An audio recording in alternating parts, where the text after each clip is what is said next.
کہ کچھ راتیں ماہ شعبان کی اتنی فضیلت والی رات آیا کرتی ہے کہ جو شب قدر کے بعد دوسرے درجے پر اس رات کا درجہ ہے، اور ان میں سے اہم ترین رات 15 شعبان کی رات ہے جو انشاءاللہ آنے والی ہے۔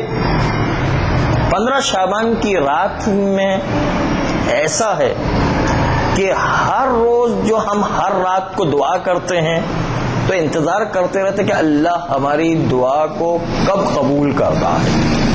15 شعبان کی رات ایسی ہوتی کہ اللہ اپنے رحمت کے خزانے کھول کر بیٹھا ہے، وہ انتظار کرتا، اللہ انتظار کرتا کہ کوئی آ کے لے جائے، میں تو دینے کے لیے بیٹھا ہوا ہوں۔ الٹا ہوتا ہے، ابھی ہم انتظار کرتے کہ اللہ کب جو ہے دروازہ کھولتا ہے رحمت کا، اس دن جو ہے اللہ رحمت کا دروازہ کھول کے بیٹھتا ہے کہ آؤ، میں تو دروازہ برکت کے خزانے کھول کے بیٹھا ہوں، رحمت کے خزانے کھول کے بیٹھا ہوں، نعمت کے خزانے کھول کے بیٹھا ہوں، اور کوئی آنے والا آ کر، اللہ انتظار کرتا کوئی آئے اور میں دوں، اللہ انتظار کرتا رہتا۔ اور پھر ایسی رات میں کوئی آدمی سو کر کے گزارے یا رات کو ضائع کر دے تو کتنی جو ہے مایوسی کی بات ہوگی۔ اس لیے کہ اگر کوئی آدمی بالفرض آپ کے سامنے کہ گھر کا کچرا اٹھا کر پھینکے، آپ کو افسوس نہیں ہوگا، گھر کی جو ہے تھوڑی موٹی قیمتی چیز اٹھا کے پھینک دے، آپ کو افسوس نہیں، لیکن اگر کوئی آدمی گھر کے اندر سے سونا چاندی ہیرے جواہرات اٹھا کر کے باہر پھینک رہا ہے تو آپ کو افسوس ہوگا کہ بھائی یہ کیسا پاگل آدمی ہے کہ ہیرے جواہرات سونا چاندی اٹھا کر کے باہر پھینک رہا۔ وہ جو ماہ شعبان کی 15ویں شب ہے، اگر انسان سو کے گزارتا یا ضائع کر دیتا تو گویا کہ ہیرے جواہرات تو سونا چاندی باہر پھینک رہا ہے اور اپنی اتنی قیمتی رات کو ضائع کر رہا ہے۔ اور شعبان کے مہینے کی خصوصیت ہی بہت عجیب ہے۔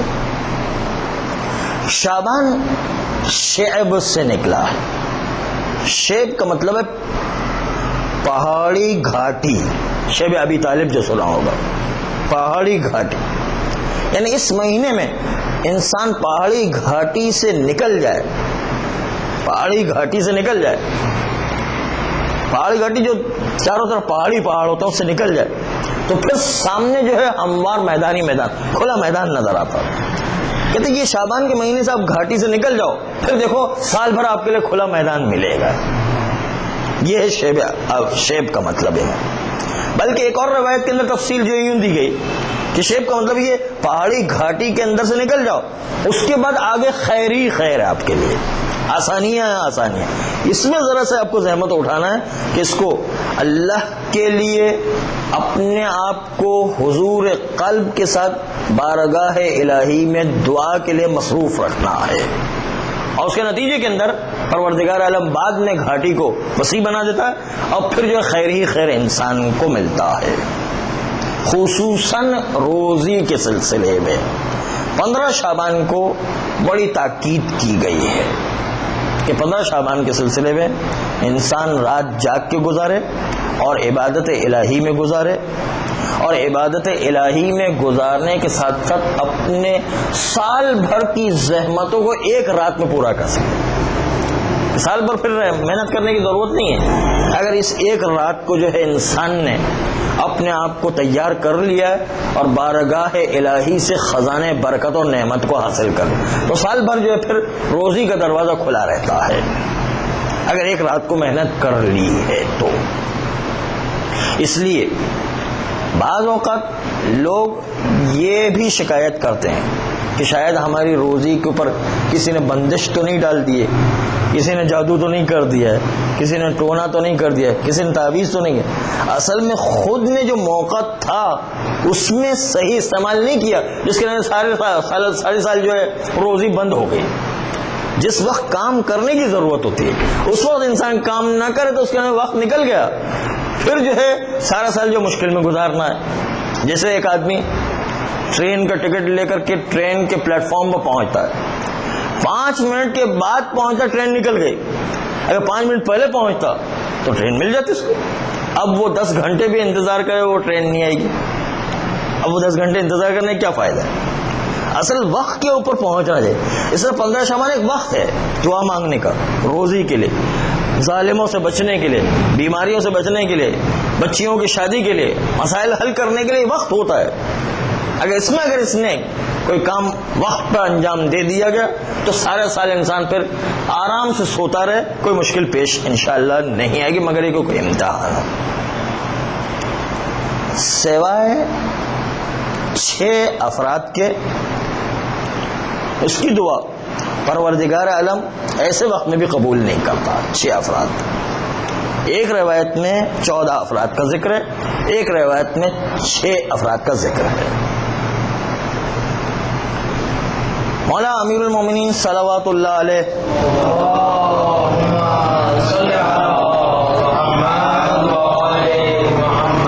ایک دن ان کے وہاں پر 9 مہمان ٹھہرے. کوفہ دارالامارہ ہے اور علی کی حکومت چل رہی ہے. ان کے صحن خانہ میں لیٹے ہوئے ابھی نیند نہیں آ رہی کہ مولا بار بار پریشانی کے عالم میں گھر کے اندر جاتے ہیں، گھر سے باہر آتے ہیں، گھر کے اندر جاتے ہیں، باہر آتے ہیں، گھر کے اندر 10-12 مرتبہ جب اس طرح ہوا تو نوف نے پوچھا یا امیر المومنین آپ بڑے مضطرب پریشان نظر آئے، آخر کیا بات ہے؟ کہا آج کی رات 15 شعبان کی رات ایک گھڑی ایسی گزرتی ہے کہ جس میں یقینی طور پر ایک آدمی کی دعا قبول ہوا کرتی، لیکن اس گھڑی میں بھی 6 افراد ایسے ہیں جن کی دعا قبول نہیں ہوا کرتی ہے. 6 افراد ایسے ہیں کہ جن کی دعا قبول نہیں ہوا کرتی ہے. ان 6 افراد میں سے 2 افراد تو وہ ہیں کہ جو حکومت کا کام انجام دیتے ہیں. ایک حکومت کی طرف سے ٹیکس وصول کرنے والا، کیونکہ ظالم حکومت کا جو بھی ساتھی ہوگا شریعت نے اس پر بڑی سختی کی ہوئی کہ ظالم کا ساتھی ہے وہ ٹیکس وصول کرنے والا. اگرچہ کہ مہاراجہ کرام نے مصلحت کی وجہ سے تشیع کے ضعیف ہونے سے بچنے کی خاطر آج انکم ٹیکس کے اندر کام کرنے کی اجازت دی ہے. گورنمنٹ ڈپارٹمنٹ کام کرے، ورنہ گورنمنٹ ڈپارٹمنٹ ظالم کا ساتھی ہے. مجبوری میں کہ شیعت کمزور نہ ہو جائے اس لیے مصلحت اسلام کی خاطر اجازت دی ہے. ٹیکس وصول کرنے والا اتنا بدتر انسان ہے کہ جو ظالم کا ساتھی قرار پاتا، جس کی دعا خود 15 شعبان میں اس اہم گھڑی میں بھی اس کی دعا قبول نہیں ہوا کرتی.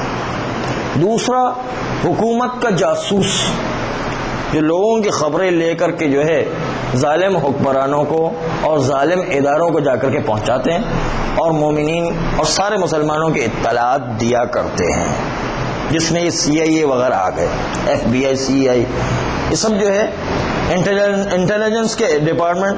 آج تو بڑا فخر سے انسان کہتا ہے میں انٹیلیجنس میں کام کرتا ہوں، لیکن شریعت جو ہے اس کو انتہائی برا سمجھتی کہ ظالم کا ایسا ساتھی جو جاسوس کہلاتا ہے اس کی دعا ایسے اہم گھڑی میں بھی جو سب کی دعا قبول ہوگی بلکہ حتمی قبول ہوگی، لیکن ان لوگوں کی دعائیں قبول نہیں ہوگی جو ظالم کے ساتھی ہیں.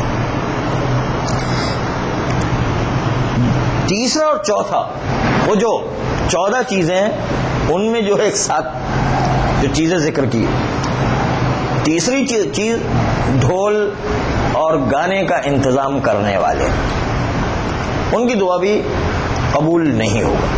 اور چوتھی چیز تنبور، جو مانسری وغیرہ اور دوسری چیزیں بجاتے ہیں، تنبور یہ جو بجاتے ہیں، یعنی آلات موسیقی دونوں ملا کر دیکھیں تو آلات موسیقی بن جاتے ہیں.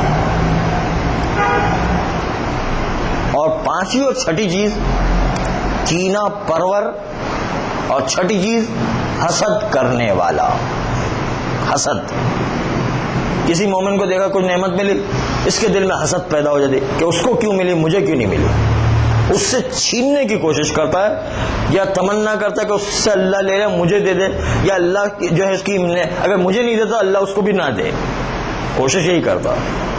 یہ حسد کا جذبہ جو ہے وہ انسان کو اس آگ کی طرح پوری زندگی سلگاتا رہتا ہے اور انسان اپنی ہی آگ میں جلتا رہتا ہے. اسی طرح کینہ پرور، کینہ کرنا، چھوٹی سی بات ہو کہ اب وہ کینہ اونٹ کی طرح اپنے ذہن میں رکھے گا جب بھی موقع ملے گا اس کینے کی وجہ سے ہمیشہ بدلہ اتارنے کی کوشش کرے. کینہ پرورش ہے. اس لیے کہا اس مسئلے میں بچوں کی طرح ہونا چاہیے. تھوڑی دیر میں لڑتے ہیں پھر دوبارہ کھیلنے لگتے ہیں, بھول جاتے ہیں. یہ طریقہ اچھا ہوتا ہے. مومن کا طریقہ بچوں کی طرح ہوتا ہے کہ تھوڑی دیر اگر غلطی بھی ہو گئی, تھوڑی ناراضگی ہو, ختم, پھر اس کے بعد دوبارہ کھیلنے لگتے ہیں. بچوں کی طرح قریب, نہیں کہ اونٹ کی طرح کہ وہ کینہ پرور ہو. ایک دفعہ جو ہے کینہ بٹھا لے, اونٹ کے جو ہے مشہور ہے کہ کینہ بٹھا لے تو اونٹ جو ہے زندگی میں کبھی بدلہ ضرور لیتا ہے. اونٹ کو جو ہے یہ خصوصیت حاصل ہے. اگر کوئی ایسا ہو جائے تو کینہ پرور جو ہے اس کی دعا بھی پروردگار عالم قبول نہیں کیا کرتا ہے. پروردگار عالم ماہ شعبان کی برکتوں کو ہمیں حاصل کرنے کی توفیق عطا فرمائے.